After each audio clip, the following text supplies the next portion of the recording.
Una buona giornata, ben ritrovati. Eccoci in diretta Focus TG in questa giornata in cui ci sarà parecchia cronaca come sempre, molti collegamenti dal territorio. Parleremo anche di politica con la nostra ospite nella seconda parte della trasmissione, Elena Donazzan, europarlamentare di Fratelli d'Italia, con cui faremo il punto anche sulle elezioni regionali in Veneto. Abbiamo visto tra l'altro in queste ultime ore davvero succedere un po' di tutto nelle nostre trasmissioni anche serali. Vedremo degli spezzoni con questo confronto anche molto acceso. C'è della tensione tra Lega e Fratelli d'Italia, naturalmente lo abbiamo percepito anche dalla conferenza del Presidente Zaia ieri in Regione su chi dovrà eventualmente fare il nome, produrre il nome del candidato Presidente per la coalizione di centrodestra, sempre che la coalizione regga, perché abbiamo visto anche la volontà della Lega dovesse esserci la necessità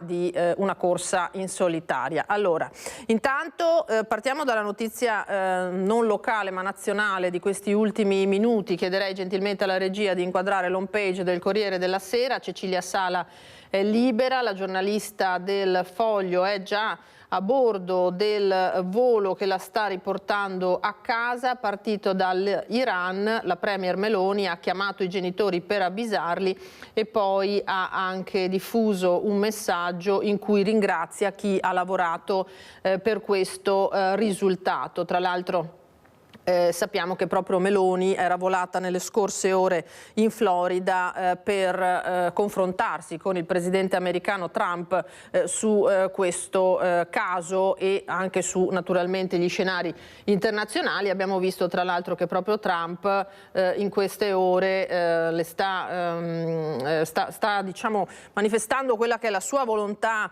di usare la forza in più circostanze e in più scenari. È tornato ancora a spingere sull'annessione del Canada, mostrando la mappa del paese, eccola qua, lo vedete accanto alla fotografia del presidente americano, come un nuovo stato degli Stati Uniti d'America, ma sappiamo che nelle scorse ore non aveva escluso l'uso della forza neanche per le occupazioni di Panama e della Groenlandia, e poi per quanto riguarda la guerra in Medio Oriente aveva detto: se Hamas non rilascia gli ostaggi prima del mio insediamento succederà l'inferno. Insomma, uno scenario internazionale in continuo movimento. Noi torniamo alla nostra cronaca locale. Come detto, tanti collegamenti, i colleghi dal territorio si stanno preparando. Ci saranno soprattutto degli aggiornamenti che sono avvenuti nella notte. C'è stata una svolta nella morte a Schio del giovane nigeriano morto dissanguato in casa. C'è stato un fermo, ce ne parlerà tra pochissimo il nostro Daniele Garbin. C'è un'indagata, la fidanzata o quantomeno un'amica di questo giovane uomo, una connazionale. Andiamo intanto a vedere il servizio realizzato dai colleghi di Pordenone per quanto riguarda un sequestro di stupefacenti che ha riguardato un cittadino albanese, ha riguardato anche la Marca trevigiana, perché nella perquisizione domiciliare i finanzieri, le Fiamme Gialle, hanno trovato un po' di tutto, soprattutto dei nascondigli un po' particolari. Sentiamo. Un cittadino albanese privo di regolare permesso di soggiorno è stato denunciato dalla Guardia di Finanza di Pordenone dopo che è stato trovato in possesso di 10 grammi di cocaina e circa 22.000 euro in contanti. L'uomo era stato fermato dalle Fiamme Gialle di Pordenone ad un posto di blocco. A seguito di un controllo dell'auto dove si trovava a bordo l'uomo, dietro una bocchetta dell'aria è stato trovato un portasorpresa di oveti di cioccolato con all'interno 7 dosi di cocaina per un totale di 10 grammi. Lo spacciatore è stato anche trovato in possesso di oltre 2.000 euro di banconote di piccolo taglio. La Guardia di Finanza di Pordenone, assieme ad un'unità cinofila trevigiana, hanno proceduto a perquisire l'abitazione dell'uomo in provincia di Treviso. All'interno della casa sono stati scoperti circa 20.000 euro avvolti in 4 pannolini che erano stati gettati nel cestino del bagno. Dopo il sequestro della droga e del denaro, l'uomo è stato denunciato per spaccio di sostanze stupefacenti e per ingresso e soggiorno illegale nel territorio dello Stato. Questo dunque è il servizio realizzato dalla nostra redazione di Pordenone. Si torna a parlare dell'inchiesta Palude su Venezia perché inizierà il 27 marzo il processo per corruzione all'ex assessore comunale, lo vedete qui nelle immagini, Renato Boraso, attualmente ai domiciliari, accusato di aver ricevuto tangenti per esercitare pressione sugli uffici comunali e ottenere autorizzazioni urbanistiche, agevolazioni negli appalti, favori a vantaggio di imprenditori, amici e compiacenti. La procura ritiene di avere prove inoppugnabili nei confronti di Boraso, difeso dall'avvocato Umberto Pauro, tanto da saltare l'udienza di rinvio a giudizio. Fissato il processo con giudizio immediato per il 27 di marzo. Chiaro che il giudizio immediato, un rito alternativo, consentirebbe a Boraso di beneficiare dello sconto di un terzo della pena. Insieme a lui finiranno davanti ai giudici anche i 3 imprenditori indagati, Gislon, Brichese e Ormenese. La procura sappiamo che sta definendo poi le posizioni degli altri indagati in questa inchiesta che ha costituito per Venezia davvero un terremoto. Adesso la morte di Giordano Sanginiti, lo studente di medicina, lo ricorderete, finito con la sua moto in una buca lungo la strada regionale 308 nel Padovano tra i comuni di Cadoneghe e Campodarsego. Chiesto il rinvio a giudizio per 2 funzionari di Veneto Strade. Sarà il GUP del Tribunale di Padova a decidere il 4 febbraio prossimo se 2 funzionari di Veneto Strade dovranno andare a processo per la morte di Giordano Sanginiti. Ironia della sorte, era il 4 febbraio 2023 quando lo studente di medicina che viveva a Mirano nel Veneziano con la famiglia, mentre percorreva con la sua moto la strada 308 del Santo, ha perso il controllo del mezzo dopo essere finito in una buca ai confini tra i comuni di Cadoneghe e Campodarsego. Un incidente che non gli aveva lasciato scampo. Da subito i genitori avevano chiesto giustizia e si erano affidati allo studio 3A. A quasi 2 anni dalla morte, la perizia disposta dal Tribunale ha stabilito che lo studente indossava regolarmente il casco e percorreva la strada a una velocità consentita. Nel mirino quindi proprio una maledetta buca che infatti pochi giorni dopo Veneto Strade aveva provveduto a rattoppare lungo la strada posizionando cartelli segnalatori fino a quel momento mancanti. I 2 funzionari, un 39enne di Zelarino e un 61enne di San Donà di Piave, sono accusati di omicidio stradale. Questo dunque per quanto riguarda la cronaca giudiziaria su questo caso. Allora andiamo sull'home page del Gazzettino che apre con un caso di malaria addirittura mortale. Luigi ucciso dalla malaria al rientro dal viaggio di lavoro in Africa. I primi sintomi durante le feste, aveva solo 58 anni, con la moglie che dice forma di malattia molto aggressiva. Allora ce ne parla in diretta da Padova la nostra Valentina Visentin che ha seguito il caso. A te Valentina, buongiorno. Sì, buongiorno da Padova. Luigi Bovolenta, 58 anni, stimato agronomo, originario del Polesine ma ormai da anni residente a Vigonza con la famiglia, la moglie e 2 figlie. È morto il 5 gennaio qui in ospedale a Padova nel reparto di rianimazione dopo che era stato ricoverato per le complicazioni di una febbre rivelata poi essere una grave forma di malaria contratta in Africa, dove l'uomo si recava spesso per lavoro. Era rientrato infatti lo scorso 19 dicembre dal Gabon, prima a settembre era stato nella Repubblica del Congo, in quanto come agronomo si occupava di certificare e di osservare le foreste di quell'area per un ente internazionale. E subito dopo il ritorno a casa con un volo che era partito dal Gabon ed era diretto a Venezia, ha cominciato a sentirsi male, ad avere la febbre. Sembrava una banale influenza, ma la febbre poi è aumentata e il malore e i malesseri si sono acutizzati, tanto che è stato portato subito qui in ospedale a Padova, dove dal pronto soccorso è stato trasferito nel reparto di rianimazione. Il decesso è avvenuto sabato 5 gennaio, visto appunto la frequentazione dell'uomo con i paesi dell'Africa per motivi di lavoro. I sanitari hanno provveduto alle analisi del sangue che hanno rivelato appunto che è confermato la diagnosi di malaria, un'infezione da Plasmodium falciparum, il parassita della malaria, una delle forme più gravi e appunto letali, come in questo caso. L'azienda ospedaliera di Padova ha così trasmesso una relazione tecnica alla Regione Veneto, che ha già provveduto ad inviarla anche al Ministero della Sanità. Purtroppo il caso di Luigi Bovolenta, i cui funerali verranno celebrati sabato alle 11 nella chiesa di Pionca di Vigonza. Purtroppo questo caso non è l'unico in Veneto, lo ricorderete ad inizio dicembre.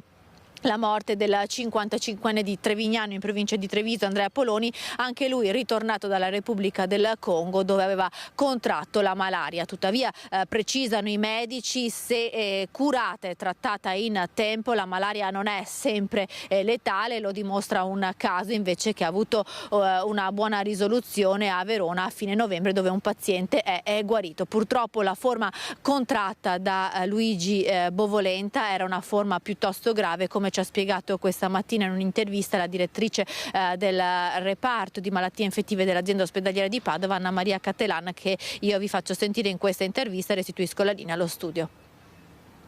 Si parla di malaria cerebrale, che è la forma più grave di malaria e che è quella che purtroppo si accompagna anche a un maggior numero di decessi. Circa il 10-20% dei casi di malaria cerebrale sono casi fatali e in un altro 20-25% dei casi si hanno dei reliquati.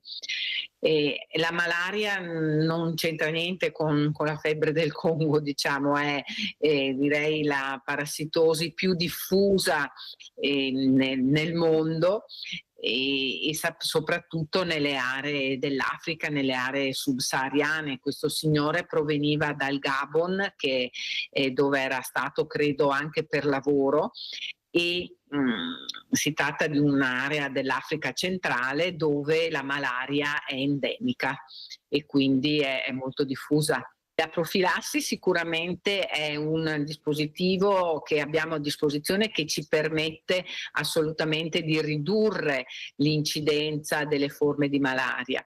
Ovviamente alle volte può non essere sufficiente.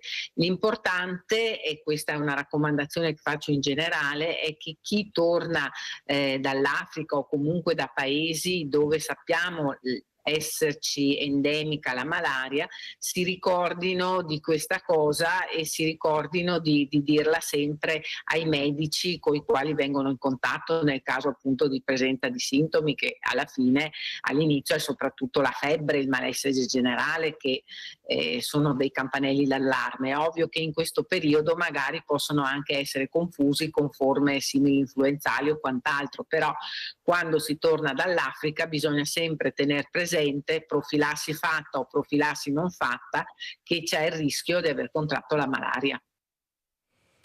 Così dunque la dottoressa Anna Maria Cattelan, dirigente di malattie infettive di Padova. Grazie come sempre a Valentina Visentin e al collega Cristian Roque Allende per la parte tecnica. Ecco, siamo in grado ora di andare a Schio per gli aggiornamenti su quello che va stabilito, si sia trattato di un omicidio oppure di una tragica fatalità. Vedo collegato Daniele Garbin con la sindaca Cristina Marigo. A te Daniele, buongiorno. Sì, buongiorno Lina, buongiorno a te ai telespettatori. Conferma con me il sindaco, siamo in municipio, buongiorno. Cristina Marigo. Buongiorno a tutti. Ecco, proprio questo è che aspettiamo l'ufficialità. Ecco, diciamo che potrebbe esserci una svolta, usiamo il condizionale, è di rigore perché manca proprio l'istituzione, la procura, insomma, che dia l'ufficialità. C'è un arresto, ci sarebbe un arresto, è stato anticipato da alcune testate indiscrezioni di stampa, che sembra insomma che per l'ipotesi che sembrava tra o una tragica fatalità o un omicidio, la fidanzata di Kelly Atbon, questo 32enne cittadino nigeriano che viveva qui a Schio, distante dal Duomo, è morto in circostanze che andavano comunque vagliate, dissanguato. Ecco. La fidanzata, ricordiamo, era l'unica, sembra, è stato anche verificato dalle indagini, presente al momento dei fatti. Ricordiamo è successo nella notte tra lunedì e martedì, poco prima di mezzanotte. Firenze, pare che a seguito di una violenta lite, comunque tutto da accertare, l'uomo sia caduto, sembra su un tavolino di vetro o comunque con presenti degli elementi affilati, e è stata recisa l'aorta femorale. Ecco, questo fatto però non avrebbe avuto dei supporti dalle indagini, insomma, da alcuni elementi, dagli inquirenti, i carabinieri, insomma, a rafforzare questa ipotesi. Ecco il motivo per cui la fidanzata, 36 anni, anch'essa nigeriana, ha passato la notte, insomma, in interrogatorio dai carabinieri, e sarebbe proprio lei la sospettata. Era stato aperto un fascicolo proprio contro ignoti, ecco, per l'ipotesi di omicidio, e sarebbe lei proprio effettivamente la persona che potrebbe essere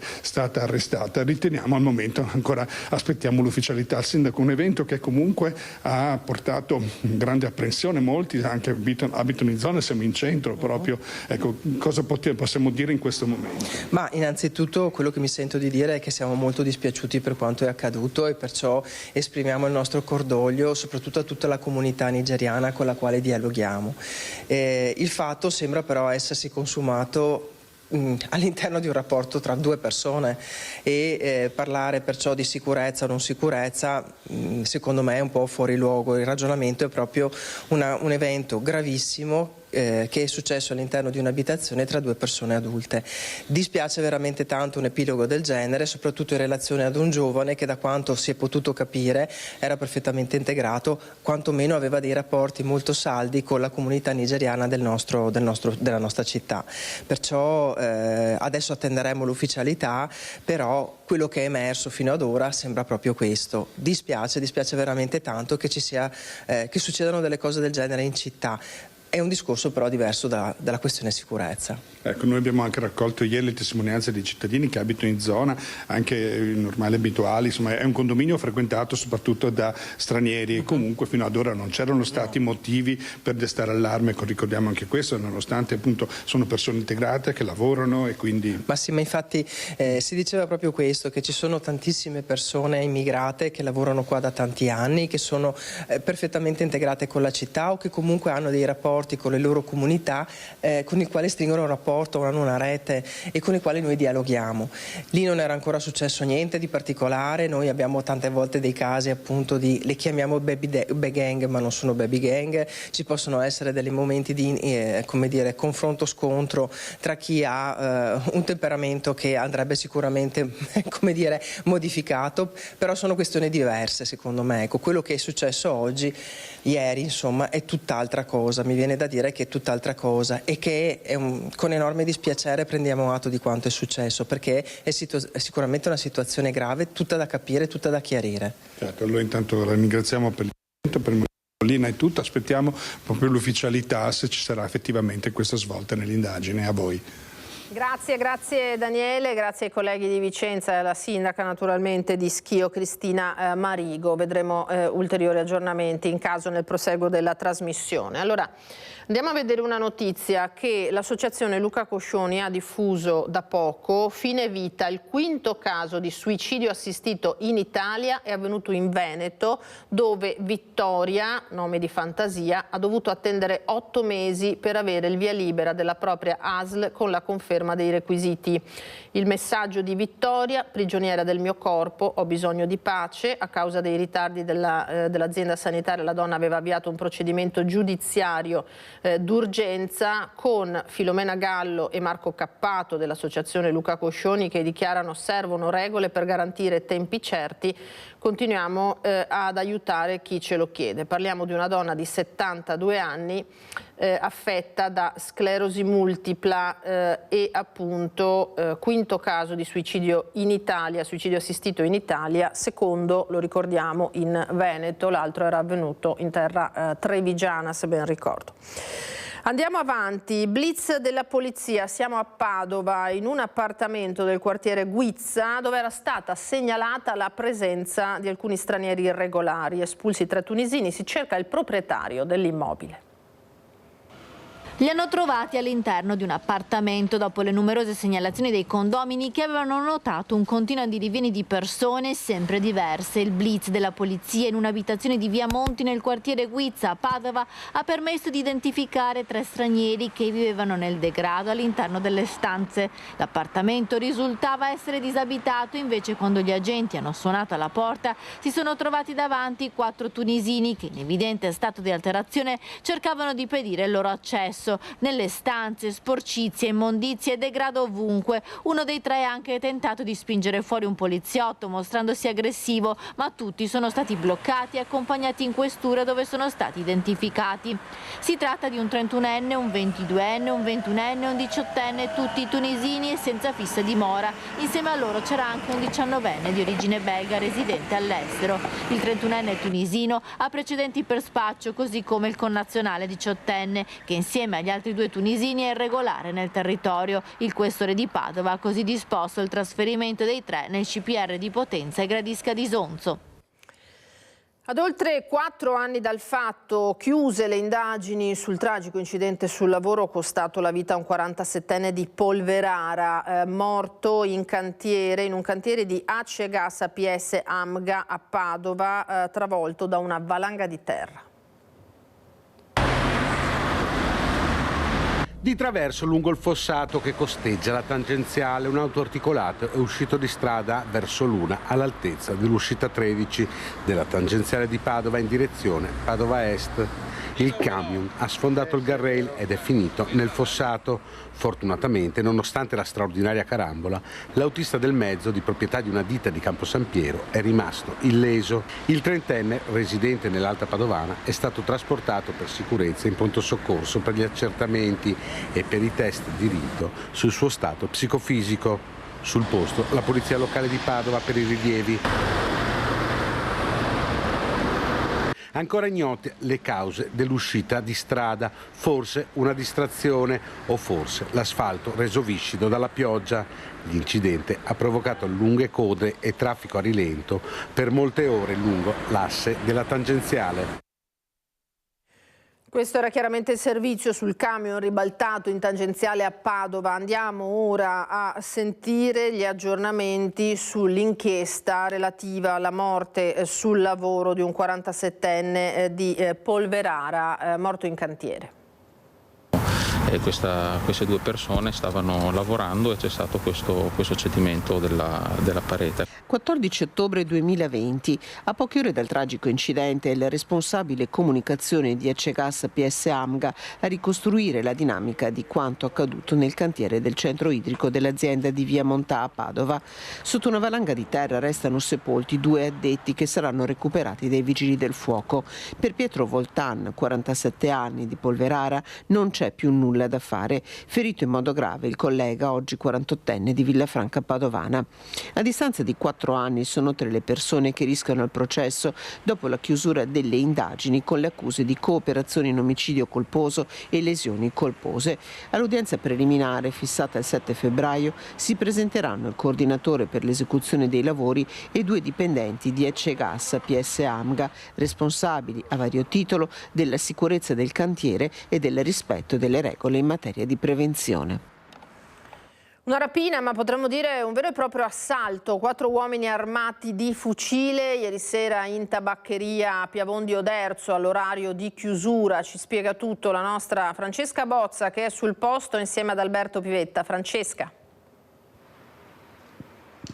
Buongiorno Lina, buongiorno ai telespettatori. Sì, hai detto bene tu, un assalto da parte di una banda, non certo di rapinatori sprovveduti. Armati, erano in 4, volto e mani coperte, 2 di loro armati di un mitra e di un'arma compatibile con quelle in dotazione all'esercito. Ecco perché ci viene da dire che insomma si tratta di professionisti del crimine. Il tutto si è svolto intorno alle 19, pochi minuti prima dell'orario di chiusura, in pochissimi istanti. I 4 sono entrati in quel momento, oltre alla titolare e al marito c'era una cliente, i rapinatori sono andati dietro al bancone, uno ha spinto contro il muro in un angolo marito e moglie, mentre un altro ha asportato dal registratore di cassa i soldi contenuti, circa 300-400 euro, l'incasso della giornata, portando via anche parte proprio della cassa. Nella fuga hanno poi strappato la borsetta alla cliente e se ne sono andati. Indagini in corso da parte dei carabinieri che hanno acquisito i filmati delle telecamere di sorveglianza interne della tabaccheria. Da sottolineare che per la titolare non si tratta purtroppo della prima rapina. 30 anni fa, quando lavorava in un negozio d'abbigliamento, dinamica molto simile, un rapinatore le aveva puntato una pistola alla testa prima di portare a segno il colpo. Naturalmente attimi di paura, di terrore per il titolare e il marito, per la cliente. Ieri c'era l'intenzione di tenere chiuso, però ci hanno raccontato a microfoni spenti, perché in questo momento non se la sentono di parlare, di aver voluto aprire per offrire il consueto servizio ai cittadini, perché dicono: questo è un piccolo paese, siamo una famiglia, i cittadini danno molto a noi ed era giusto oggi essere qui nonostante tutto ed essere presenti. Ed è stato ricambiato questo gesto dal via vai di clienti che sono venuti qui nella tabaccheria storica di Piamonte Oderzo, portando la loro solidarietà alla titolare e al marito. Certo, quanto accaduto ha creato non poca tensione anche nello stesso paese tra gli stessi residenti, che chiedono adesso maggiori controlli e soprattutto ancora una volta vengono invocate pene più certe e più severe. Al momento da Piavon questo quello che possiamo riportarvi di quanto accaduto ieri sera. Prima di venire qui siamo andati anche a Fontanelle, dove c'è stato un furto, l'ennesimo furto in abitazione ai danni del titolare della farmacia del paese di Fontanellette. In quel caso invece parliamo proprio di ladri, insomma così, non certo del mestiere. Hanno messo a soqquadro l'abitazione, mettendo le mani un po' dappertutto, facendo un rumore che ha attirato l'attenzione di tutti i vicini, senza portare poi via niente. 2 episodi che riportano ancora il tema sicurezza in primo piano nella Marca trevigiana. Se non hai domande, Lina, io ti restituirei la linea. Scusate, grazie a Francesca Bozza, ad Alberto Pivetta per questo collegamento. Riprendiamo la voce, vediamo.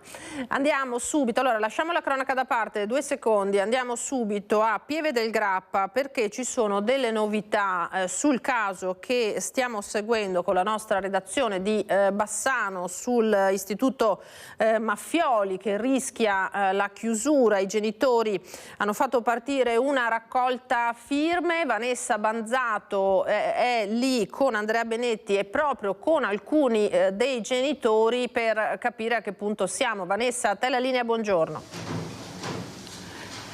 Buongiorno a te Lina, a tutte le persone che ci stanno seguendo da casa. Hai detto bene, mi trovo con un bel gruppo di genitori, ma ci sono anche alcune 2 alunne, c'è anche un docente dell'istituto alberghiero Maffioli che rischia la chiusura.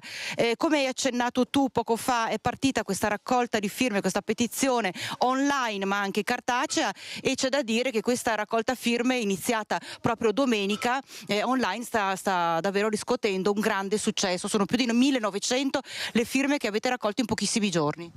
Sì, esattamente. Abbiamo voluto fortemente sentire la risposta del territorio, e la risposta del territorio è stata molto positiva nei nostri confronti. Le 1900 firme si aggiungono alle 600 ed oltre firme cartacee che abbiamo ricevuto andando a suonare i campanelli, a bussare alle porte di attività commerciali, ristoranti, bar, pizzerie, alberghi, e tutti ci hanno risposto positivamente, tutti hanno voluto dire il loro no alla chiusura all'Istituto Mafioli nella sede di Pieve del Grappa. Anche perché ha un ruolo importantissimo per la comunità, importantissimo per gli studenti e le studentesse che frequentano questa scuola. Si diceva anche è un punto importante per persone che hanno qualche fragilità, per studenti magari più fragili. Qui trovano davvero un'oasi ideale per la cultura, ma anche proprio a livello umano. Certamente la sede piccola offre una garanzia a questi studenti. Ricordiamo sono 17 studenti su una popolazione di 129 studenti di questo plesso. Qui riescono a sentirsi delle persone al pari degli altri, sono accolti in questa struttura che li vuole bene, si sentono voluti bene da tutti, da studenti, da insegnanti e da tutti. Ma che risposta avete avuto sinora? Tra l'altro mi aveva detto che avete fatto partire anche alcune PEC a tutti quanti i genitori della Pedemontana, da Colceresa fino a Treviso. Sì, esattamente, abbiamo voluto informare tutti i sindaci, tutte le amministrazioni comunali della Pedemontana, quindi si va da Colceresa fino a Valdobbiadene. La risposta dalla parte delle amministrazioni è al momento, possiamo dire, informale, però nei prossimi giorni vorremmo istituire un tavolo tecnico dove verranno convocati ufficialmente tutti i sindaci e gli assessori all'istruzione dei vari comuni per prendere una decisione che sia insieme, una decisione voluta da tutte le parti, non solo la parte amministrativa della scuola, ma anche la parte politica e soprattutto la parte della popolazione. Marco Grigoletto è uno dei genitori, ma qui abbiamo anche, dicevo, degli insegnanti. Lei insegna italiano, buongiorno. Sì, buongiorno.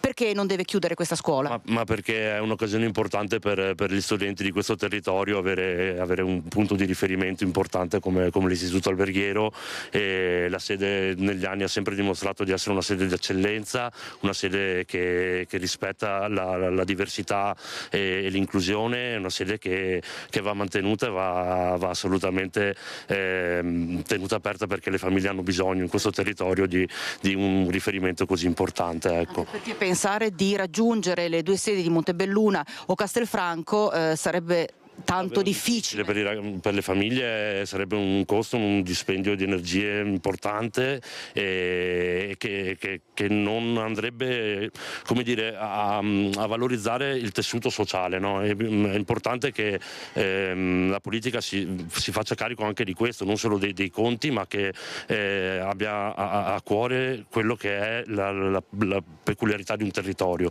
e quindi la decisione, se non è ancora stata definitiva, insomma, potrebbe essere riveduta, perché è importante che ci sia tutta questa visibilità, che le famiglie si stiano dando da fare, che stiano facendo sentire la loro voce, perché stanno semplicemente affermando il loro diritto ad una libera istruzione, insomma, per i loro figli, ecco. Anche perché voltare le spalle ai giovani, ai più giovani davvero, significa voltare le spalle a un'intera generazione. Assolutamente, ecco, certo, sì, sono d'accordo, e è importante, insomma, che il messaggio arrivi, ecco.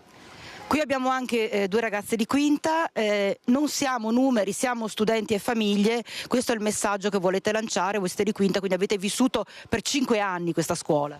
Sì, esatto, noi siamo sempre stati paragonati, da quando è uscita la notizia della chiusura della scuola, a dei numeri, siamo sempre stati definiti come numeri, siamo in 129 ragazzi e questo era quello che ci è sempre stato detto, mentre in realtà non siamo numeri, siamo studenti famiglie che vogliono continuare a frequentare questa scuola in questa sede, perché non tutti si possono permettere di andare nella sede di Montebelluna e Castelfranco, sia per un costo economico ma anche per un fattore di tempistiche, perché siamo studenti ma siamo anche ragazzi che ovviamente fanno sport, hanno altri impegni, una vita da poter fare al di fuori della scuola, e quindi sì, per andare a Castelfranco, a Montebelluna, noi impiegheremo tante ore rispetto alla giornata che facciamo qui. Certo.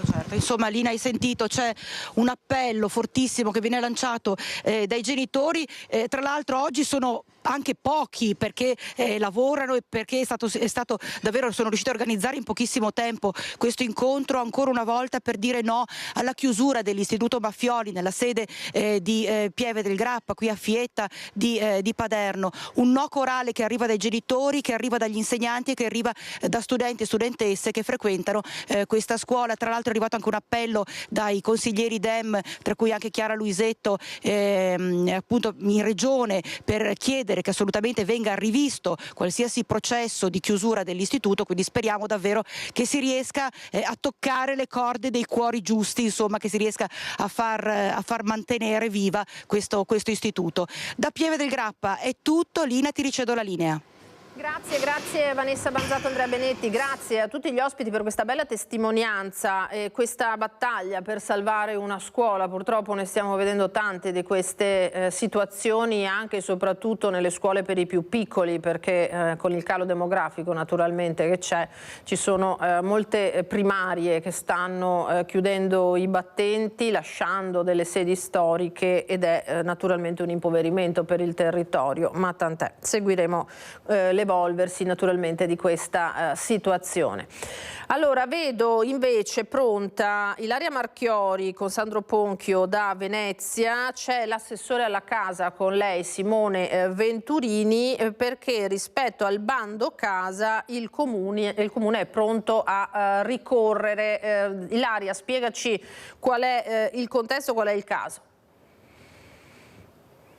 Sì, buongiorno Lina, buongiorno ai nostri telespettatori. Ora daremo subito la parola all'assessore comunale alla casa Simone Venturini, che ringrazio per essere qui con noi. Fondamentalmente già ieri durante un punto stampa a Palazzo Balbi il governatore Zaia aveva detto che la Regione ricorrerà contro questa decisione del Tribunale di Padova, che ha accolto il ricorso di alcune associazioni contro la legge regionale, appunto, ma anche il bando ERP del Comune di Venezia, motivo per cui siamo qui in compagnia dell'assessore Venturini, nella parte in cui si attribuisce si attribuiscono alcuni punti aggiuntivi a chi risiede in Veneto da almeno 5 anni. Assessore, dunque, anche voi come la Regione avete deciso di ricorrere perché insomma i veneti, ma in questo caso i veneziani, devono avere la priorità. Sì, buongiorno. Sì, ricorreremo non tanto per la parte che riguarda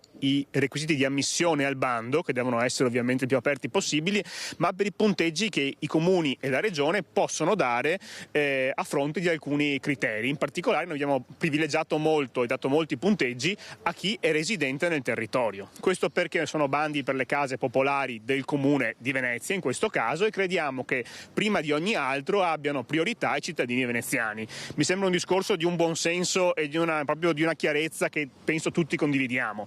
Invece la sentenza di Padova ci dice: attenzione, non dovete dare troppo peso alla residenza, come se un cittadino di Venezia e un cittadino di Napoli, di Trieste o di Genova o del Bangladesh appena sbarcato avessero gli stessi diritti e gli stessi appunto anche punteggi davanti alle case popolari del Comune di Venezia. Per me questo è sbagliato e infatti condivido con il governatore, insomma ricorreremo in particolare per questa parte, perché rivendichiamo il diritto dei comuni di dare priorità ai loro residenti per le case del loro comune.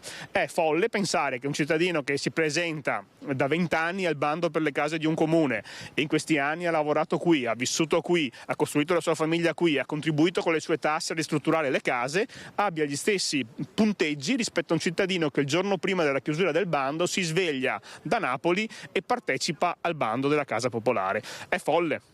Assessore, pure c'è qualcuno in particolare dell'opposizione che è già insorto dicendo che invece non è corretto ricorrere contro questa sentenza. Sì, loro pensano di fare un dispetto al governatore Zaia o al sottoscritto. In realtà fanno un dispetto ai veneziani, perché quando i veneziani saranno in graduatoria e vedranno i loro punteggi essere pari o sotto punteggi di altri cittadini che non c'entrano nulla con Venezia, ma che vogliono solo avere una casa da parte del Comune di Venezia, magari vivono e hanno sempre vissuto in altri altre regioni d'Italia, ecco, si renderanno conto che non hanno fatto un dispetto a me o a Zaia, ma hanno fatto un dispetto appunto al cittadino veneziano. Noi adesso stiamo studiando con l'avvocatura tutte le cose da fare per correre ai ripari davanti a questa sentenza, a tutelare non tanto il nostro bando che comunque andrà rifatto, ma a tutelare i diritti dei veneziani che sono in attesa di una casa popolare, perché evidentemente se diamo risposte a tutta Italia tranne che ai veneziani saremo davanti a una situazione di profonda iniquità e discriminazione al contrario, non tanto nei confronti degli stranieri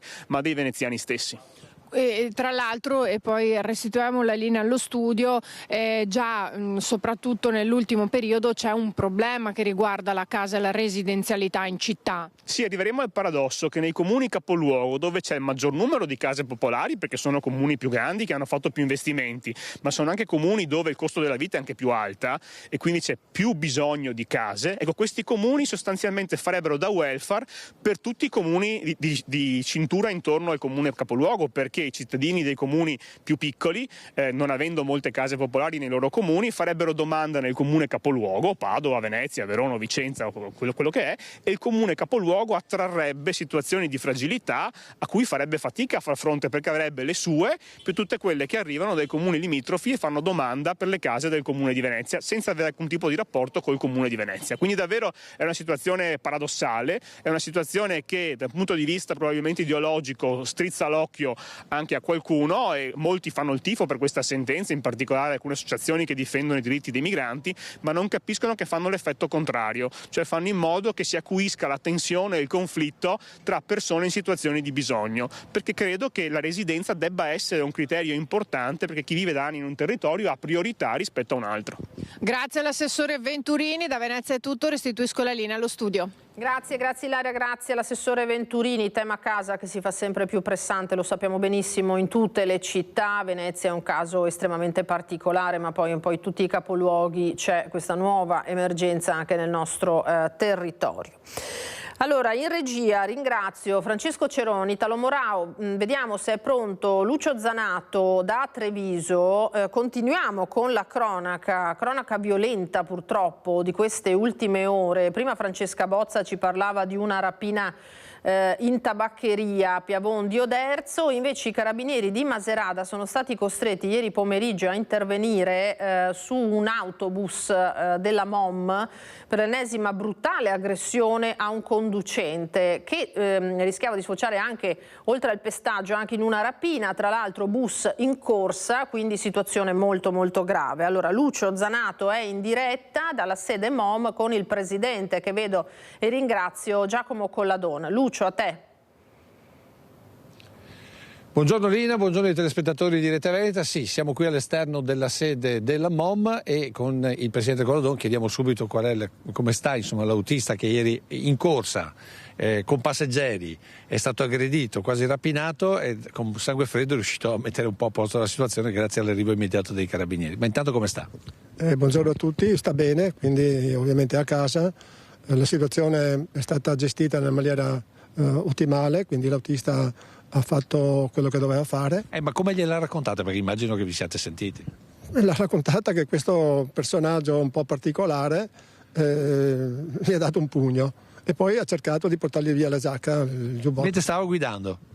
Sì, ma era fermo a dire la verità. Però insomma è una situazione un po' particolare di una persona che non era particolare in quel momento. C'erano ovviamente dei passeggeri a bordo, i passeggeri hanno chiamato immediatamente le forze dell'ordine sono arrivate immediatamente, questo è un fatto importante. Voglio ribadire il ringraziamento a tutte le forze dell'ordine, l'Arma di Carabinieri che è intervenuta ieri, è qualcosa che sta succedendo a livello provinciale, l'intervento immediato delle forze dell'ordine, e questo è un segnale importante. Ecco, poi voi, devo dire, il suo autista ha seguito delle regole per un corso che avete fatto in collaborazione con i carabinieri quest'estate. Sì, quest'estate noi abbiamo fatto un corso con gli autisti proprio sul comportamento, e quindi questo è sicuramente un fatto positivo perché la formazione ha avuto il suo effetto. L'Arma dei Carabinieri è venuta più volte in varie parti della provincia di Treviso e, essendo esperti dell'ordine pubblico, ha informato i nostri autisti sul comportamento da usare in determinati frangenti. Questo è stato un fatto importantissimo. Che vuol dire difensiva ma non offensiva? Difensiva e non offensiva, sapendo che a bordo hanno dell'utenza e quindi per non peggiorare la situazione. Sono loro gli esperti dell'ordine pubblico, in effetti lo stanno facendo molto bene e quindi devo ringraziarli ancora una volta, perché questo sicuramente è un messaggio importante da dare a tutti. Ecco, l'altro messaggio importante è che a breve, entro giugno, arriveranno 120 nuovi mezzi con una tecnologia ulteriore per la sicurezza dei passeggeri e degli autisti. Sicuramente sì, avremo un investimento importante, il primo grandissimo investimento previsto dal piano economico-finanziario dell'azienda. Con questi 120 nuovi mezzi avremo un parco di quasi 2/3 completo, con un sistema che si chiama Panic Button, cioè un sistema che viene azionato dall'autista in caso di pericolo. Le telecamere vengono ovviamente azionate in quel momento e le forze dell'ordine possono vedere in tempo reale cosa sta succedendo all'interno del mezzo. Il mezzo è localizzato, quindi sanno dove e cosa sta succedendo all'interno del mezzo. Ecco, il personaggio in questione, il protagonista negativo di questa vicenda, è stato denunciato, ma si è capito in che situazione era e com'era? Io ero in una situazione particolare, ovviamente. Cioè non era presente a se stesso, insomma. Non era presente a se stesso e quindi era un problema per l'autista, a cui ha dato un pugno, ma anche per l'utenza. La cosa si è risolta in maniera velocissima perché i carabinieri sono intervenuti immediatamente. Ecco, quindi qual è il messaggio agli utenti ma anche ai suoi dipendenti? Il messaggio agli utenti e ai nostri dipendenti è che le forze dell'ordine ci sono.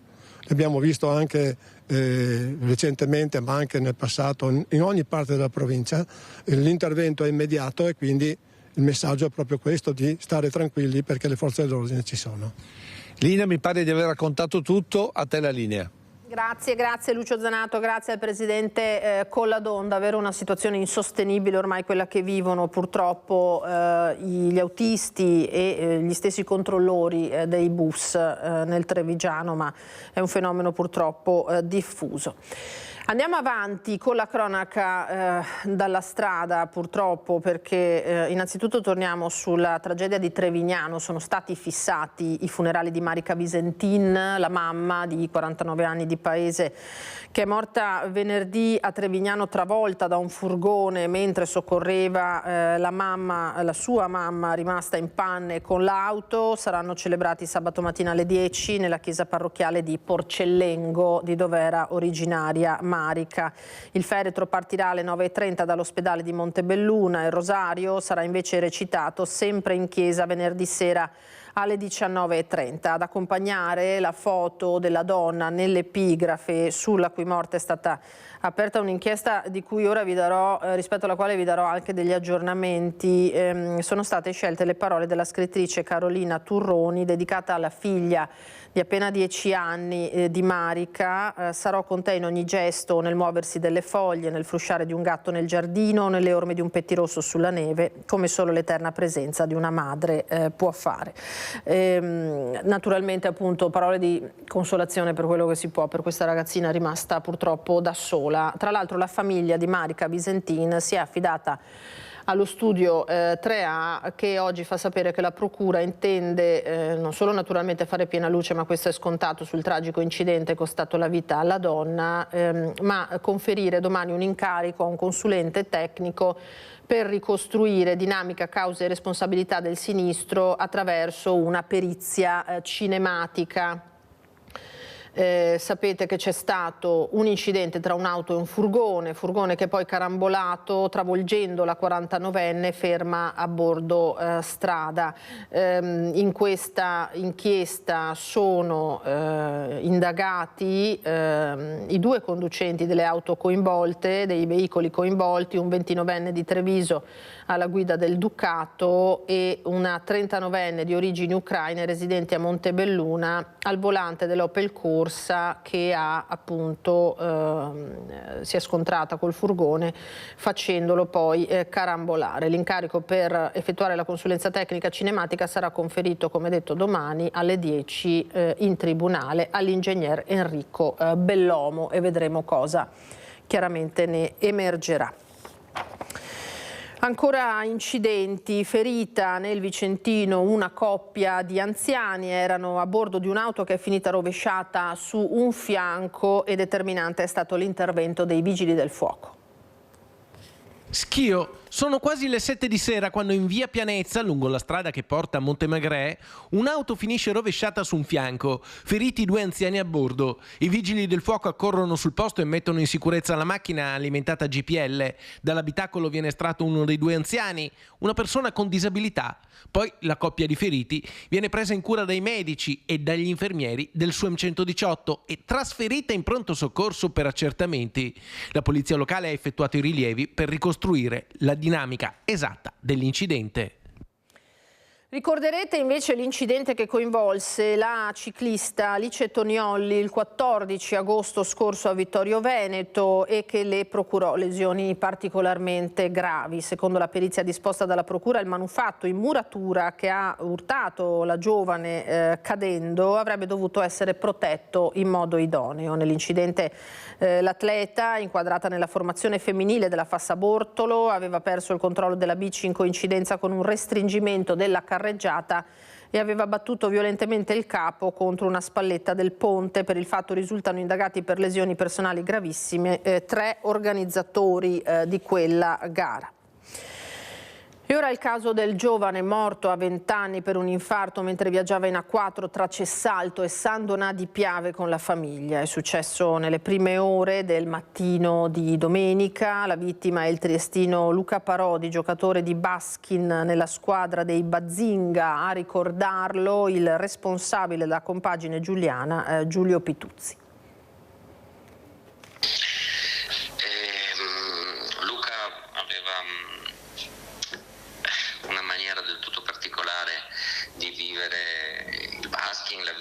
Il gruppo in una maniera molto simpatica, divertente, giocosa. La sua battuta, il suo motto, oserei dire, che usava spesso con noi, anche con gli altri gruppi di cui faceva parte, che bello essere qui. Questo esemplifica un po' la sua maniera di vivere e quello che poi ci ha donato e che ci resterà. La comunità del baskin e della Trieste sportiva tutta è in lutto per la morte di Luca Parodi, 20enne triestino colto da un infarto mentre viaggiava in macchina sull'autostrada 4 con mamma, papà e il fratello di 17 anni. A ricordarlo con affetto, mettendo in luce la positività d'animo del ragazzo nonostante gli ostacoli che la vita gli aveva messo di fronte, è Giulio Pituzzi, responsabile della compagine triestina del Bazinga Baskin, la disciplina cestistica che vede giocatori normodotati e con disabilità giocare assieme. Uno sport e una comunità in cui il giovane aveva trovato soddisfazione e una grande comunità di amici e divertimento. La tragedia si è consumata nel tratto di strada tra San Donà e Cessalto in direzione Trieste, dove la famiglia stava rientrando. Luca si è sentito male e il padre si è fermato subito lungo la corsia d'emergenza allertando i soccorsi. Il 20enne è stato trasportato d'urgenza all'ospedale di San Donà, ma è morto poco dopo il ricovero. Sul posto è intervenuta anche la polizia stradale. Per la famiglia e i tanti che hanno condiviso momenti di gioia con lui, un dolore profondo e indefinibile a parole. È del tutto inaspettata e non possiamo far altro che abbracciare caldamente tutta la famiglia, gli amici, tutti quelli che l'hanno conosciuto e che l'hanno apprezzato in questi anni. E l'ANSA ci dà notizia anche di una donna di 70 anni colta da malore mentre si trovava in un rifugio a Selva di Cadore, siamo nel Bellunese. È stata salvata grazie all'intervento del distaccamento sciatori della polizia e dal 118 e si trova nel reparto di terapia intensiva dell'ospedale di Belluno a causa di un'ischemia cardiaca. È stato il Genero ad allertare gli operatori raggiungendo fisicamente gli uffici del comprensorio. Verificata la situazione e riscontrato l'effettivo stato di sofferenza della donna, gli agenti hanno provveduto ad allertare il 118 e a predisporre un'area di atterraggio per l'elicottero su una superficie normalmente impegnata dagli sciatori. La rapidità dell'intervento ha permesso ai sanitari di prevenire il probabile arresto cardiaco e di trasportare in tempo la paziente in ospedale. Bene, bene così naturalmente. Allora noi adesso ci fermiamo per qualche minuto di pubblicità, torniamo tra pochissimo con altre notizie.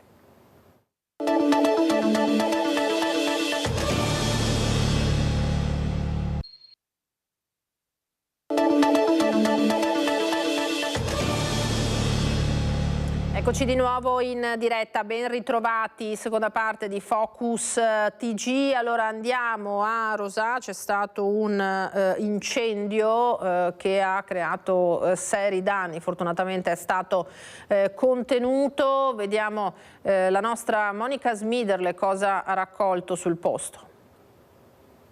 Sono ancora al lavoro i vigili del fuoco qui in via del Carmine a Rosà presso l'azienda agricola Arianna per spegnere il rogo scoppiato questa notte intorno alle 2:30. Come potete vedere alle mie spalle la struttura di circa 400 metri quadrati è fortemente compromessa. A dare l'allarme stanotte è stato Leonardo Fantinato, il proprietario dell'immobile che con la famiglia viveva all'interno della struttura, adibita in parte ad abitazione e in parte a magazzino. Noi abbiamo incontrato il funzionario di turno dei vigili del fuoco che stanotte sono arrivati dal distaccamento di Bassano ma anche da Vicenza, da Schio, presenti anche i volontari di TN. Sentiamo che cosa ci ha detto. Questa notte alle 2:30 circa è stato un incendio in questo stabile annesso come ripostiglio di attrezzatura agricola. È stato coinvolto anche una parte dell'abitazione dove ci abita il proprietario, l'inquilino del fabbricato. Si è capito la causa? Ci sono delle ipotesi? No, ancora no, le cause le stiamo adesso verificando noi col NIA di Vicenza. Allo stabile è prevista la corrente, c'è la corrente elettrica, quindi non è da escludere anche un presunto corto. C'erano delle bombole di GPL che sono state portate all'esterno dai colleghi che sono intervenuti questa notte, però non escludiamo nessuna pista attualmente. Senta, qual è la situazione dell'edificio in questo momento dopo il vasto incendio? Le temperature sono state elevate perché il carico di incendio era abbastanza importante, quindi avevamo parecchie attrezzature agricole con trattori, macchine d'epoca, moto e quindi l'incendio è stato abbastanza aggressivo. Anche il tetto non è... Bisogna inagibile? Sì, la struttura allo stato attuale è inagibile. È inagibile, sì. Lei dice non escludiamo nessuna pista, che cosa significa? Qualsiasi tipo, qualsiasi ipotesi può essere. C'è un sospetto di incendio doloso? Non escludiamo nulla. Le operazioni si stanno per concludere oppure continuerete per l'intera giornata? No, adesso siamo in fase di conclusione, abbiamo spento gli ultimi focolai, adesso facciamo un'ulteriore verifica e dopo rientriamo. Si è capito almeno da che punto è partito l'incendio? Sì, come testimoniato anche il proprietario, era dall'esterno, dopo si è propagato all'interno. Quindi all'esterno dove c'erano parcheggiati i mezzi agricoli? Sì, anche all'esterno ci sono parcheggiati dei mezzi agricoli sotto una tettoia, quindi lo stabile è una struttura che c'è molto legno, di soppalchi in legno, quindi anche questo ha portato questa velocità della propagazione dell'incendio.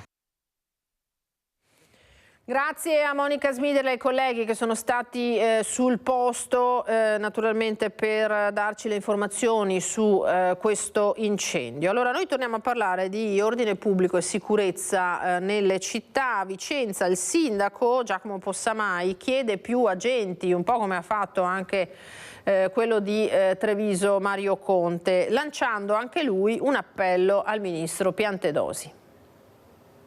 Allarme sicurezza in Veneto, in particolare fari puntati sulle risse tra minorenni, serve un giro di vite sulle baby gang. Penso ai fatti gravi capitati a Treviso e a Venezia nelle ultime settimane, ma che sono capitate anche nelle altre città venete negli ultimi mesi, che coinvolgono minorenni che si rendono responsabili di reati molto gravi.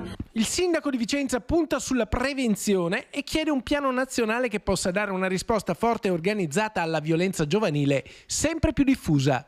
È necessario agire sicuramente nella direzione della prevenzione, serve un grande piano nazionale sul fronte educativo, sul fronte sociale, ma serve anche avere una presenza forte da parte delle forze dell'ordine che possano aiutare gli enti locali, i comuni, gli amministratori a fronteggiare una situazione di reale difficoltà. Serve una presenza potenziata delle forze dell'ordine. Giacomo Possamai lancia un appello al ministro dell'Interno Matteo Piantedosi perché venga rafforzata la questura di Vicenza. La speranza è che questo appello venga accolto e che possano arrivare già nel 2025 nuovi agenti nelle questure del nostro territorio. Ordine pubblico, quindi uno dei grandi temi che verranno affrontati naturalmente un po' da tutte le nostre città capoluogo e da tutto il territorio in questo nuovo anno. Il nuovo prefetto di Vicenza, Filippo Romano, su questo ha già le idee molto chiare. Sentiamolo. Ordine pubblico è il primo grande tema di questo 2025, una sfida anche per il nuovo prefetto di Vicenza. Io credo che l'ordine pubblico vada gestito sicuramente quantomeno con due diversi canali, attraverso due diversi canali. Uno è quello dell'uso delle forze di polizia, adesso lo stadio, il tifoso, la tifoseria avversaria che va accompagnata, seguita, eccetera. Ma poi c'è il canale preventivo, che è quello del dialogo. Non la repressione, ma innanzitutto il dialogo. Parole di Filippo Romano, che punta a gestire l'ordine pubblico con la prevenzione. L'ordine pubblico non è un tema che dobbiamo ridurre alla repressione dei movimenti oppure alle botte allo stadio, ai manganelli, non è quello il tema. Il tema è molto più ampio. Ordine pubblico significa poter uscire sereni la sera, poter ragionevolmente pensare che a casa proprio i propri beni stiano al sicuro, per una donna poter camminare da sola senza timore di sorta e naturalmente anche per una società in generale poter pensare che in questa società si possano esprimere liberamente le proprie idee nei modi dovuti, che si possa manifestare il proprio pensiero, che si possa essere ascoltati. Ecco, tutto questo è ordine pubblico, un concetto molto molto ampio che si cura già dal rapporto con i sindaci e col rapporto con le scuole. Così ai nostri microfoni lo avete sentito il prefetto di Vicenza. Allora ho nominato Mario Conte perché naturalmente dopo l'omicidio del 22enne Francesco Favaretto in via Castel Menardo, un delitto maturato nell'ambito della droga ma tra ragazzi, ragazzini, davvero terribile, il tema dell'ordine pubblico, della violenza anche in città è tornato estremamente di attualità. Come detto, il sindaco di Treviso Conte ha ottenuto non solo che il ministro Piantedosi venga in visita a Treviso nei prossimi mesi, ma anche ha avuto rassicurazioni su un potenziamento delle forze dell'ordine, addirittura 100 uomini per il territorio, per cercare di arginare i fenomeni più estremi, oltre che quelli che comunemente purtroppo creano problemi come i furti, l'abbiamo visto poco fa, le rapine. Il sindaco Mario Conte si è scagliato anche contro il centro di accoglienza per i migranti, l'ex caserma Serena ai confini col comune di Casier, chiedendo la chiusura dell'ex caserma, una richiesta naturalmente che ha riacceso la polemica politica in città. Sentiamo. Chiederemo a gran voce al governo lo svuotamento e possibilmente anche la chiusura della caserma Serena. Nessun commento alle parole di Mario Conte, nessuna presa di posizione sulla volontà del sindaco di chiedere l'intervento del governo per chiudere l'ex caserma Serena e dunque sgomberare i migranti ospitati.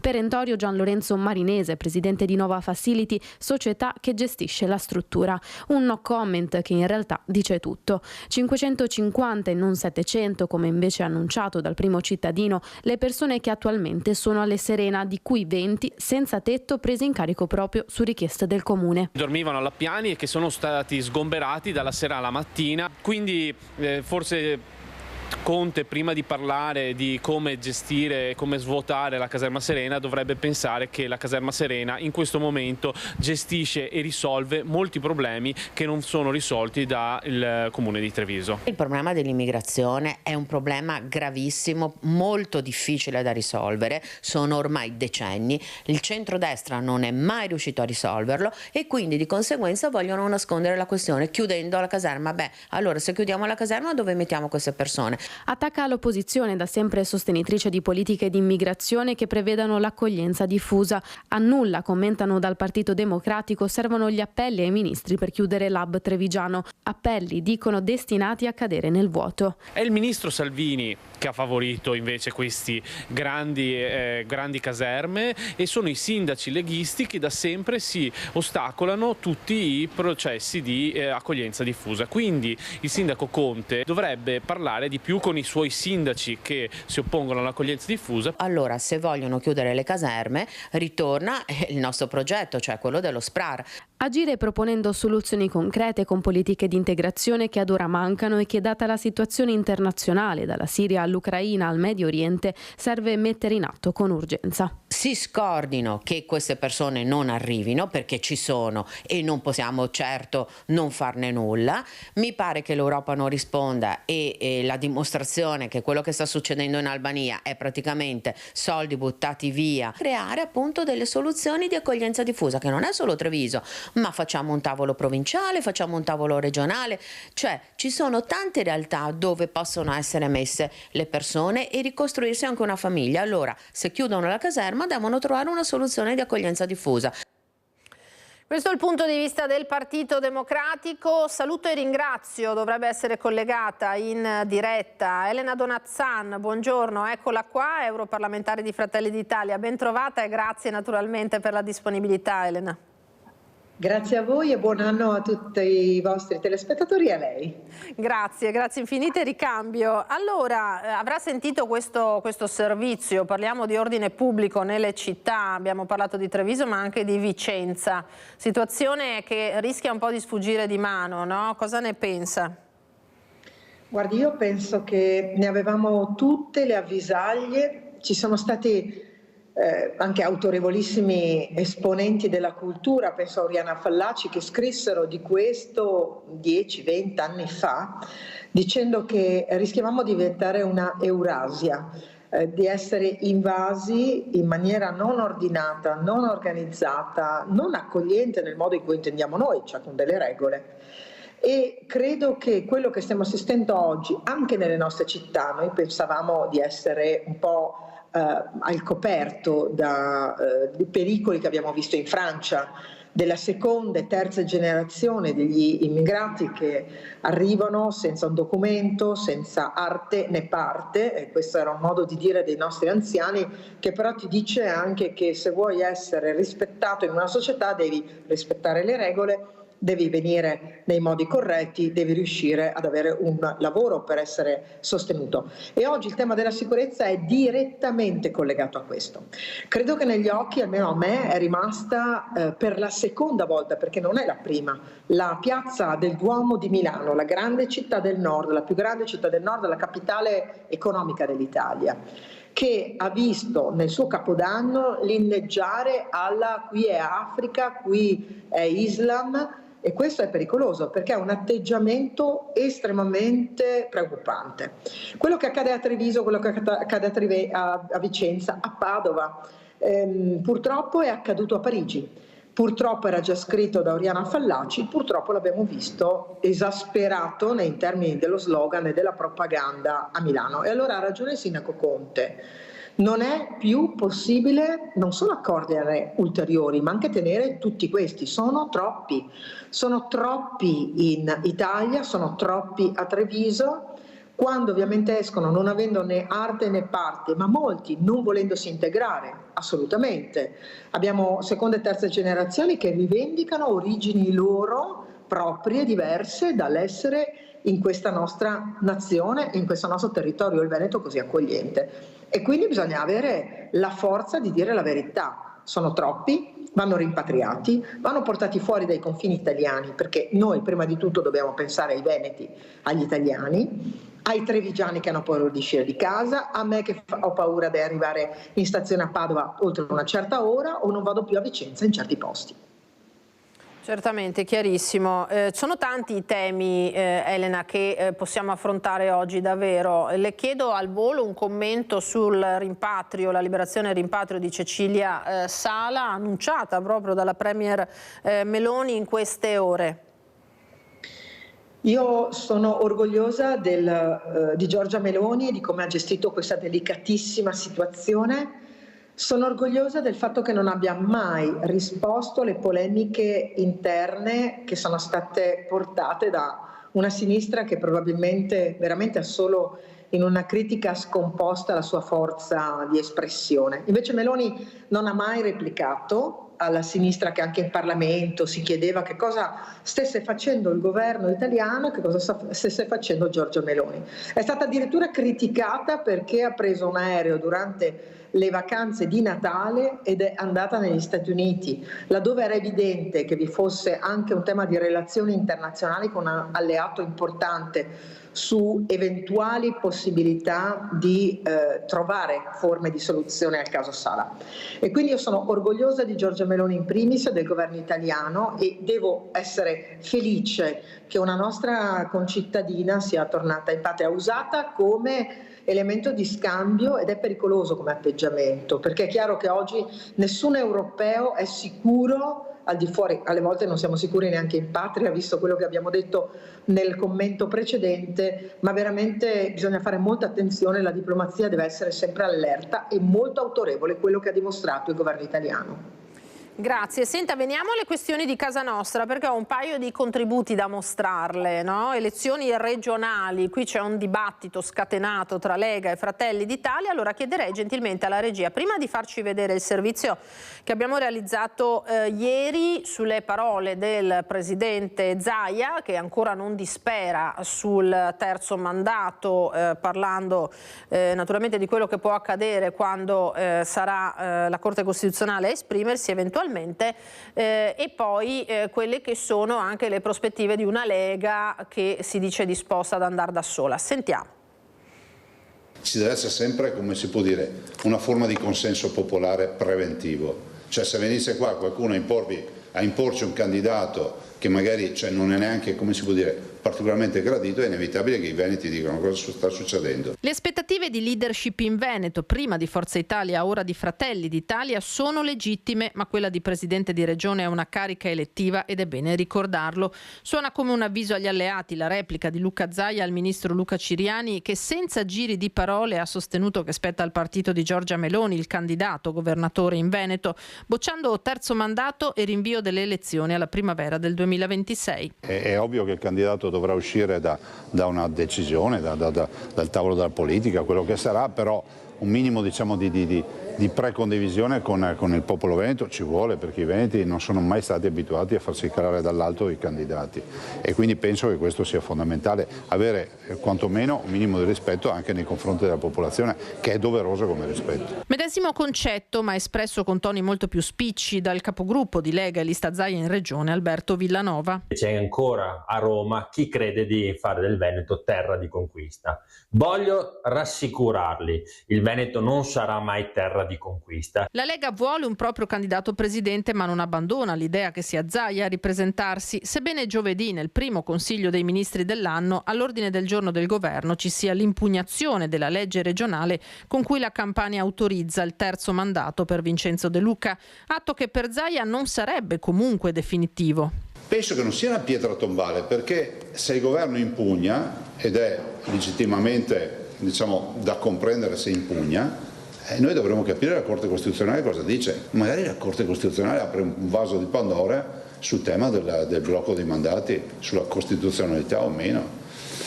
Però detto questo, io non è che perdo sonni. Correre da soli potrebbe d'altro canto essere molto rischioso per la Lega, anche con un candidato forte come il sindaco di Treviso, Mario Conte. Il Carroccio potrebbe cercare sostegno al di fuori della coalizione di centrodestra. Nicolò Rocco, presidente regionale di Azione, fa sapere che il partito di Carlo Calenda sarebbe pronto al dialogo. Noi siamo assolutamente una forza con cui dialogare, ma ovviamente in questo momento non ci inseriamo nelle diatribe di altre coalizioni. Stimiamo assolutamente Mario Conte, come abbiamo lavorato in alcune città siamo col centro-sinistra, come in alcune regioni siamo col centro-destra, per cui noi teniamo aperte tutte le strade, ma la nostra stella polare sarà assolutamente il programma.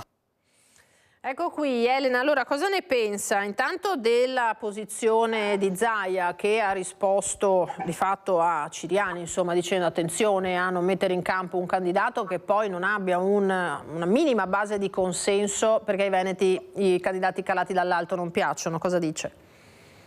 Ma questo vale sempre, vale per i sindaci, vale per i presidenti di regione, vale per tutti i politici, dovrebbe valere, questa è una regola base, ma non credo. Conosco Luca Ciriani, ma ho letto anche la sua intervista. Non ha detto imporremo, dice Fratelli d'Italia è il primo partito in regione del Veneto oggi, non lo è stato ieri, quando la Lega ovviamente aveva un consenso amplissimo, ma sia alle politiche di 2 anni fa che alle recenti europee Fratelli d'Italia ha raccolto un consenso decisamente significativo. Guardate, la prima regione in Italia per Fratelli d'Italia è il Veneto. Qualcuno l'avrebbe detto qualche tempo fa, direi di no, perché qui è sempre stato considerato un territorio molto sensibile ai programmi, agli slogan della Lega. Oggi è una terra, quella veneta e i veneti, un popolo laborioso, molto serio, molto concreto, che ha deciso di dare fiducia al partito di Giorgia Meloni. Allora, perché non dare fiducia anche a un candidato? Certamente, dice giustamente Zaia, ma è quello che dice anche Luca Ciriani, un candidato che deve essere autorevole, credibile, capace. Non mi metterei mai a immaginare, per il rispetto che abbiamo tutti, io per prima, visto che ho governato questa regione con il presidente Zaia per ben 3 mandati, ne ho fatto uno precedente con il presidente Galan, che al Veneto si possa imporre qualche cosa che non sia utile ai veneti. Allora non si impone qualcuno, ma certamente i veneti hanno dato un'indicazione molto chiara nelle ultime 2 elezioni di voler dare fiducia al partito di Giorgia Meloni. Questo però mi fa sottolineare un aspetto che mi pare non sia molto all'attenzione.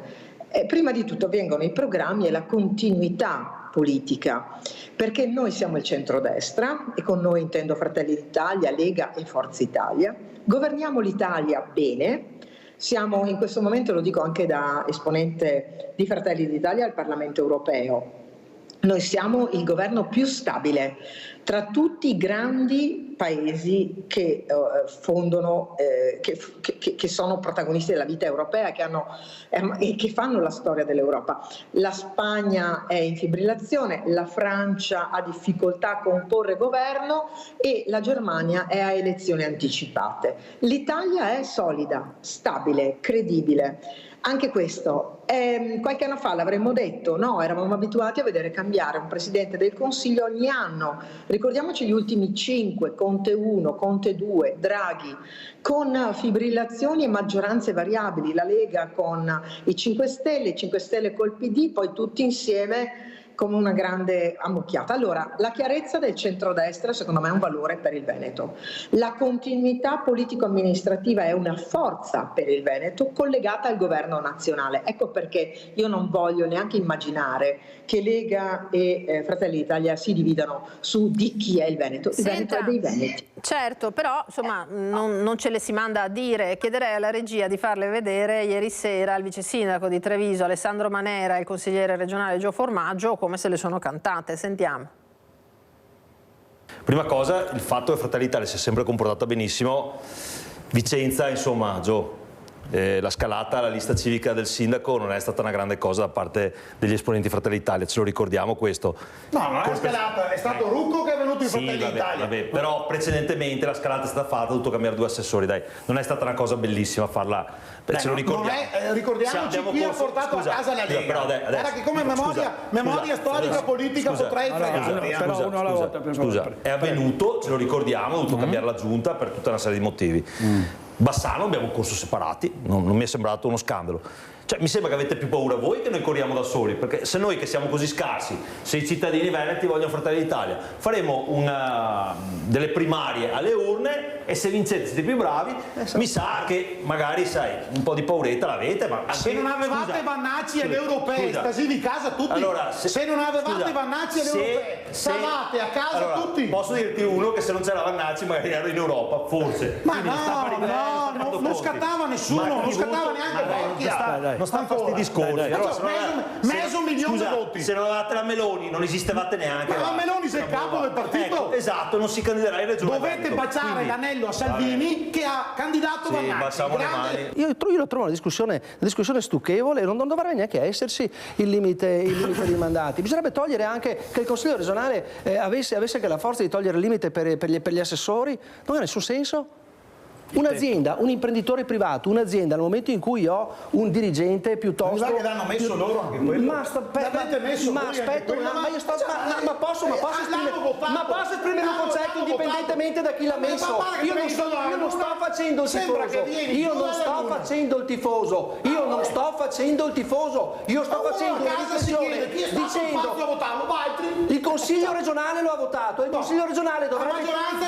E che cosa c'entra? E che cosa c'entra? Io sto facendo una riflessione non vuol dire essere tifosi e essere della Lega, vuol dire fare dei ragionamenti maturi. Io voglio che mi venga data la parola quando lui va a bagno, ma se no io continuo a parlare di sopra e non lo lascio parlare. Perché se no ricordo, vede direttore, immunità parlamentare, direttore, direttore, lasciamolo parlare, si fa male da solo. Formaggio, parla. Adesso parla. Per fortuna ci sei tu a rappresentare Fratelli d'Italia. Parla che a noi va benissimo. Per fortuna ci sei tu. Il prossimo governatore del Veneto lo decideranno i veneti. Sarà di Fratelli d'Italia. Ma lo decideranno. Beh, insomma, questo era il tenore dello scambio, Elena. Che commento possiamo fare? Il silenzio, perché non mi piace quando si grida in televisione. Il telespettatore, adesso io sono una telespettatrice, con lei privilegiata, io e lei abbiamo assistito. Queste urla non mi hanno fatto capire niente. Poi io conosco la storia, no? Conosco chi ha fatto la legge, ma io mi metto nei panni di mia mamma, Caterina, a casa, che ci sta guardando anche adesso, della zia Giorgia, tutte e due elettrici solide, cioè persone che amano leggere, ascoltare, guardano le trasmissioni, guardano Focus, guardano le trasmissioni di politica e che entrambe mi dicono non si può sentire gridare così, non capiamo, ma non perché siano sciocche loro, perché non si capisce. Allora io capisco una cosa, che non mi piace vedere il centrodestra litigare, che credo sia un sentimento comune, non in una forma di buonismo, non ci piace vedere la gente litigare, ma il Veneto oggi, ben governata, regione ben governata, ha dei problemi perché siamo in uno scenario difficile, articolato, in un cambio di epoca, perché il terzo mandato, che per noi è il quarto, e verosimilmente non ci sarà. Potrei dirvi le mie opinioni, le ho già dette, ma ormai è storia passata su quanti mandati, blocco dei mandati. Io non sono per limite ai mandati, ma c'è. Ed è una legge, non è un dogma di fede. E con questa legge facciamo i conti, non è la fine del mondo se non c'è più il presidente Zaia.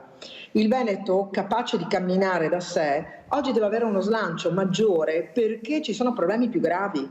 L'automotive, che è un problema gravissimo, ripercuote sul Veneto la sua forza più devastante, perché noi siamo terzisti delle grandi aziende automobilistiche tedesche, perché abbiamo chi fa lo stampaggio, chi fa la componentistica, chi ha la catena del valore delle auto di lusso come di quelle popolari.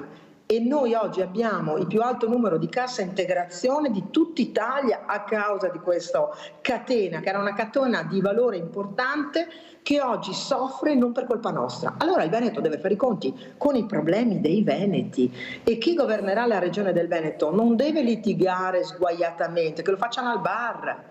Deve dire che programma ho per il Veneto e per i veneti, che cosa dobbiamo, dove dobbiamo traghettarlo in questo difficile tempo della vita con una geopolitica della guerra alle porte, dell'aumento dei costi. Cioè sono tutte questioni che riguardano anche la regione del Veneto. Benissimo, chiarissima. Elena, grazie. Abbiamo i minuti ormai contatissimi. Grazie infinite per la disponibilità come sempre e per questo occhio esterno sempre estremamente lucido e oggettivo. Grazie. Grazie a voi, buon lavoro. Una buona giornata, un buon lavoro a lei. Allora, noi andiamo in pubblicità velocemente, torniamo per i saluti finali.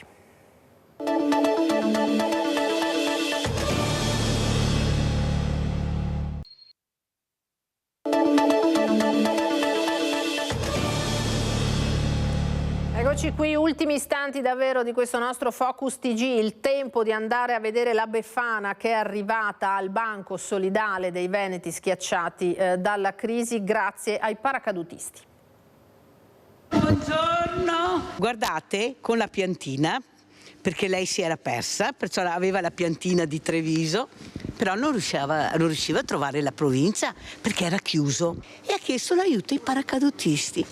Allora sentite la letterina che scrive la Befana. Per i bambini del Banco Solidale della sede della provincia di Treviso. Potrebbe sembrare l'inizio di una favola. La Befana, accompagnata dai paracadutisti che atterra a Treviso, cerca un posto dove lasciare i suoi doni e trova il banco alimentare di Sant'Artemio. Invece è la realtà. Il gesto del nucleo paracadutisti Bellona di Montebelluna e lei, Mirella Tuzzato, presidente dell'associazione Veneti Schiacciati dalla Crisi, che con l'aiuto dei volontari prepara i giochi per consegnarli ai bambini. Questo anno sono arrivata io con il paracadute, accompagnata dall'associazione paracadutisti. Io penso che non abbiamo veramente mai avuto una Befana così, anche mi emoziono. Bambini che hanno meno o spesso non hanno nulla, che al banco alimentare del mercoledì troveranno un dono. Quei problemi attuali che ci sono anche di questi giovani, penso che la Befana e con Babbo Natale stiano facendo anche questo, perché hanno bisogno di punti di riferimento e penso che sognare ed emozionarli fin da piccoli sia una cosa bellissima. Doni come giocattoli, come cibo, vestiti, coperte per i più grandi o come i panettoni che l'amministrazione comunale di Spresiano ha fatto avere. Devo continuare a dire grazie al sindaco Marco Della Pietra con gli ambassadori Dupin che hanno portato